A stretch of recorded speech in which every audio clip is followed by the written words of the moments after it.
Hello and welcome. This is Becky McCrae, and with me today is Deb Brown, and we are going to bring you our 5 stories on rural business this week. Hello, Deb. Hello, Becky. How are you? Just fine. I am excited because there's a chance of rain here today. We've been back into severe drought. We've been there for 5 years. We were out for 6 or 8 months, and we're back into drought. So, chance of rain has me very excited tonight. How are things going in Iowa? Well, pretty good. The wind has calmed down from 50 miles an hour to about 15. So we're pretty excited. All right. See, we all Great. get excited about the little weather things. So we've got 5 stories. Let's go right into them. The first one is from the Oil Patch Dispatch. You knew I couldn't resist the chance to bring you a story from the Oil Patch Dispatch. Right. And this one is called Filling a Need. There's a Waterford City or a Watford City high school student who has opened her own bakery. I loved this story for 10,000 reasons, but one of them was that she started with a lemonade stand. And it's a great illustration of using small steps to go into business. She started with a lemonade stand. Her customers connected with her. That's an example of those connections that we talk about. And now she runs a bakery. Isn't that awesome? It is really awesome. And I also love that she created other jobs for family members and other young people in her school. And she figured out to be active in her school system. She's homeschooled, but she participates in drama and sports activities as well. She's figured out how to do that, continue her education, her life, and her work. She's going to be a great adult. She is. She is. And this is kind of what we like to see happen with youth entrepreneurship education, because the people who end up running larger, successful businesses start out making little tiny experiments like lemonade stands when they're kids. So it's great to see that progression happen. Yep. Our second story is another Iowa story, and Deb didn't find this one. This one came to me actually through a connection of mine. Bruce Nealon sent me this one, and it says telepharmacies could spread through rural Iowa. See, lots of towns are too small to keep a full-time pharmacist on staff and keep the business going. Now, laws are being changed, and telepharmacies, where you can actually walk into the pharmacy, a trained pharmacy technician takes care of the prescription, and then a fully licensed full pharmacist is available by phone and video right there on site. And there was some initial skepticism, but pharmacists in general, they said, are excited to make sure that people get the care that they need. So I can see this happening in lots of really small towns and providing a great service that otherwise couldn't happen. This story made me cry a little bit. All of those small towns listed probably have an empty building and certainly have old people that can't afford to be driving miles to get their prescriptions filled. But not to mention other people that need prescriptions filled, like moms at home with small babies, plus the advantage of adding 1 or 2 jobs to their local community. It's a big deal. That's a big deal in and of itself. So bravo to New Care Pharmacy. Good job. Great job. And it is an empty building story. They took over a formerly empty building and they managed to use it to do this. I can see it as an anchor that holds more people in town, provides more commerce, more recirculation in your town, and that's a good thing. So. Yep. Speaking of interesting things going on in your town, alternative business forms, more small steps. This is truck-based commerce. And these are 2 great examples that we found at Small Business Labs.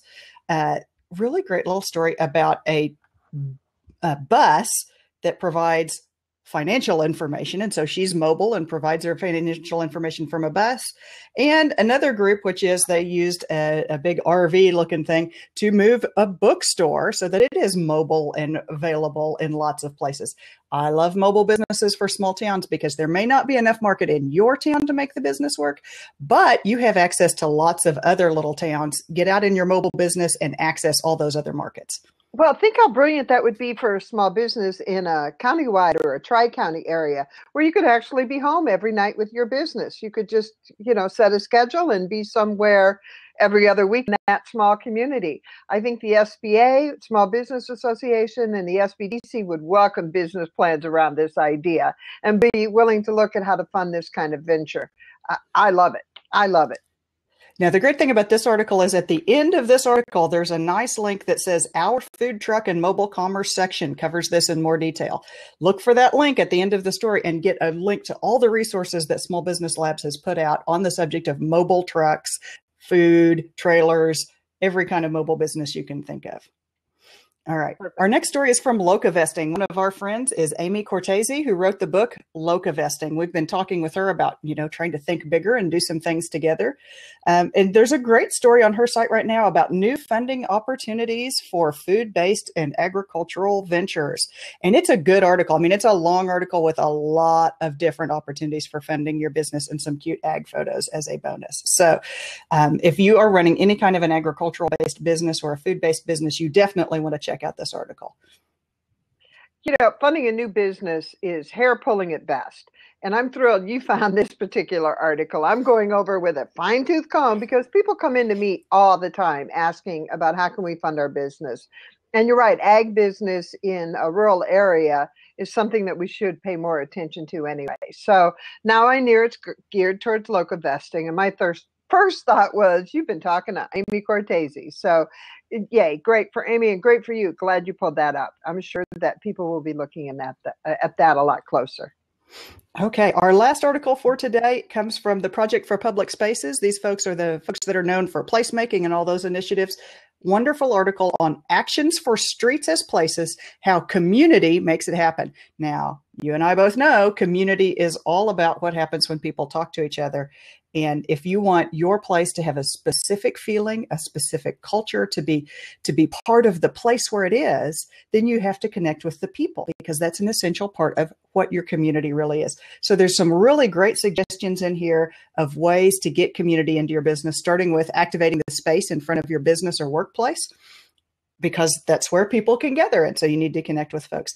One really important key to this is they point out this is a way of making your community more individual, of connecting with what makes your town unique. And in a time when we hear a lot about the same types of things being done in lots of communities, bump outs, and you need a clock and you need the same kind of lighting and everybody needs bricks. Well, your community has things that make you unique, and it mostly revolves around your people. Activate your people, because that's where you find the uniqueness for your community. And, I really love this article. It took some larger communities and showed what some larger communities were doing. Mm-hmm. And normally I get kind of frustrated because it's hard sometimes to take what larger towns are doing and lay it over smaller communities. However, what first stuck out to me was like, oh God, we can't put little mini restaurants in front of our stores. We can't put little tables and chairs out because our local planning and zoning won't let us do it. But I went back to the whole take small steps concept. We have Crazy Day on July 23rd, and we close the streets. So we can do that during Crazy Day. We can try the little steps first and start talking about it and get people excited about it. Then we could go to the local P&Z meetings and do the, what if we tried this? Hey, this worked really well. People really liked it. So you just figure out, don't be dismayed, start to be a zealot, not like they talked about in the article, and show, hey, this worked. Look, here's pictures, here's events, this worked, and figure out how to do it. Start doing it one day at a time during little local events and get people used to it and wanting it. And then people come around. So don't be dismayed. Try some of those little things and just keep working at it. And you're right, involve more people, take the baby steps. So thanks for sharing that article too. Guess who's going to see it in my town? I suspect the P&Z folks are going to be seeing that one. Eventually, yes, I think they will. Yes, they will. So this is the thing. We've talked a lot today about our small steps, about drawing your crowd, drawing the community together, and making connections between people, because those are the essential three pieces of making your town more idea friendly. And it just happens that we're going to, of course, take this opportunity to talk about the next webinar that we have coming up, which is called Rural Jobs Creation Strategies. And it is about collisions and serendipity and the hybrid vigor of ideas. And these are all the things that happen when people connect to other people. When you take a young woman who's running a lemonade stand and you connect her with customers that can help her finance that, what you get at the end is a bakery in your town run by the young people and activated by the youth. And so you can see that thread running through all of our stories today. And we're going to talk about how those connections of people lead to eventually more jobs in your community. And that will be on April 20th. And you can find out more information about that at saveyour.town/webinar. And you'll get the information on that webinar. It does cost you $20, but we promise to make it entertaining and fun. Thank you very much. And that wraps up our blab on Sunday at 7. So thanks to everybody that came. And we look forward to seeing you next week and at our next webinar on the 20th of this month. Thanks, Becky. I think we're done, right? Yes. Thank you, Deb. We'll talk to everybody next week. See you next week.